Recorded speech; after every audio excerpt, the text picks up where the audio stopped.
had a different story than the other teachers here because I went to college out of state. I ended up going to Asbury University.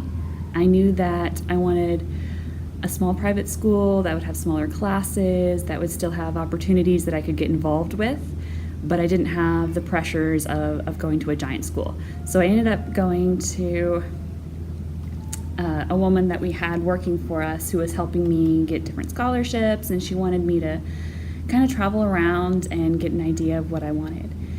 And Asbury being with an A, it happened to be one of the first schools that I had looked at and applied to. I ended up loving it. It was in a very small town, but it was right next to a couple other big cities. So, it was right next to, it was close to Lexington, so you were able to go into Lexington for certain things, and it wasn't that far from Louisville if you were trying to get around. So there was still a lot of opportunities, but it was good and bad in the sense that it was close enough to home that if I needed to, I could get home in an emergency, but I actually lived on campus. And I lived on campus in just the girls' dorms. There was 2 girls' dorms and 2 boys' dorms. That, of course, being a private school, they were on opposite sides of campus. So I probably am one of the few teachers that had a requirement every week that I went to chapel. And so it was very much you attended a church service 3 days a week, in addition to going to all of your classes, going to a bunch of different Bible studies, and then a whole bunch of other different student groups that were involved in the area. I happened to get involved with the Salvation Army. That's how I ended up meeting my husband, who was part of the Salvation Army and the large student fellowship that they had there. Asbury has 3 different houses on campus that are for different organizations. So they had one which was called OMS, so it's Overseas Missionary Services, and they provided, you could go there on different Friday nights and different groups that they would have throughout the week. Salvation Army ended up having a building on campus that you could go into and people would hang out. We had parties that would be there. It would be like, Halloween parties or a Super Bowl party that you could go and hang out with your friends. You could also go to the World Gospel Mission Center that was also right next door. And it was amazing to be able to have those organizations and that denomination of Salvation Army right on campus. You could go and do so many things because so many of us didn't have a car that you could just go and hang out on campus. It was different for me in the sense of I would have classes like with my professors. I never had a class that was taught by a teacher's assistant. I always had the teacher teach the class. So my big classes would be about the size of a Cloverdale room, but you would stuff about 40 to 50 people in there, and that was my biggest classes.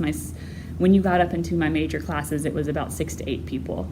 So it was a very different experience, but for me, it allowed me to have a lot of one-on-one time with my professors. I got to know a lot of my professors because you have them for multiple classes throughout the years as you get it up into your grade level or your content level classes.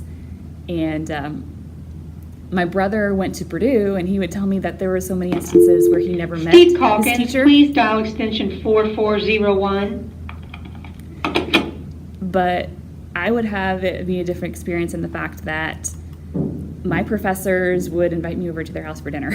You actually really got to know your professors. A lot of them live very locally as well.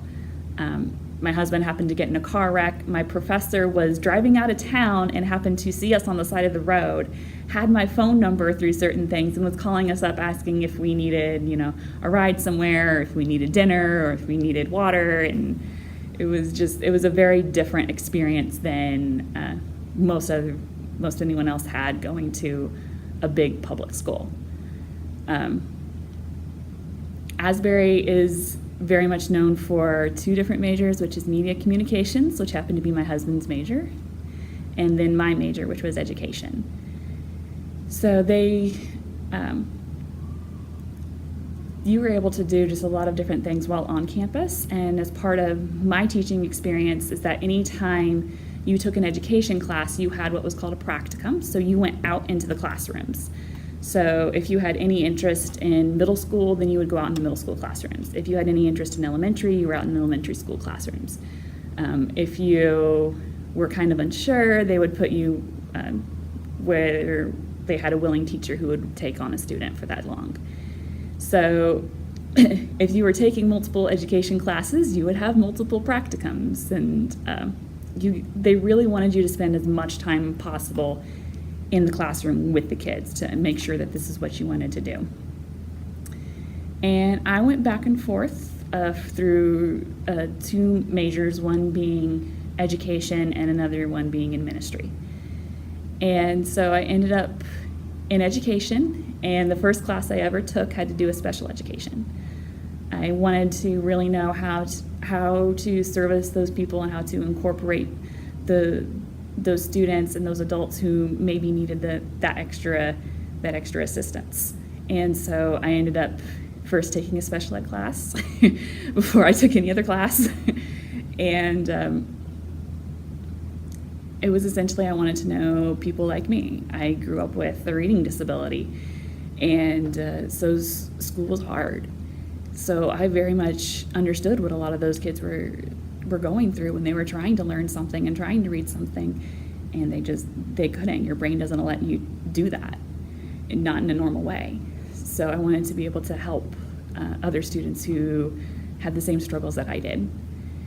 And then I went back and forth through a couple different things and ended up through tutoring, and I got privileged to tutor a whole bunch of kids when I was in college, and I was tutoring students who either just needed a bunch of extra assistance, they needed extra time, they needed extra explanations, or I had other students who did already have a disability and they were just trying to make it through a normal math class and needed some help. And then I had some who were majors in education, but math was not their strong suit, so they needed an extra person to help them in math. I actually was privileged enough to tutor a young man who he was from Bangladesh. So he spoke English very well, but it was actually amazing because that was the first time I ever heard somebody do math in another language. So it was amazing to be able to do that, and I don't think I would have gotten that opportunity had I gone to a big school. I ended up having a lot of other different tutoring jobs through other tutoring agencies, as well as other schools, with a lot of students who they needed some extra help. They weren't getting it in the class time that was allotted, and some had a disability, but majority did not. They just needed extra time, and they needed that time with an extra person. I ended up working with young people in the middle school. I love middle schoolers. That is my age. That was when you go in and pick your major, and you could pick elementary, secondary, or you had to pick two areas of middle school to look at, and I said I didn't care. I was going to pick middle school. So that's where I've kind of ended up, is just with the middle school bunch, and I very much enjoyed that age. It's what I wanted to do. It's who I wanted to work with, and it was kind of the age that nobody wanted, and I couldn't see why. So that was the age that I picked, and when you pick that, you have to have two areas of emphasis, and so I picked math because that was what I felt stronger in, and then I picked special ed because I wanted to help the kids who were like me. And I ended up, after college, that I got a job at a tutoring company, and so I worked at a tutoring company for a while, and then I worked at North Putt for a couple years doing special ed and math and being a lot more in the classroom and helping them in the gen ed classroom, as well as having a separate classroom doing resource and such for the other half of the day. My husband and I actually took a year off, and we ran a Salvation Army church, and it was getting to help a lot of people in that town in particular that were very low functioning, and so they needed they needed services and organization that would provide that extra assistance on a day-to-day basis for them. So that's one of the things that we did. And I ended up coming back to education and ended up back in Cloverdale.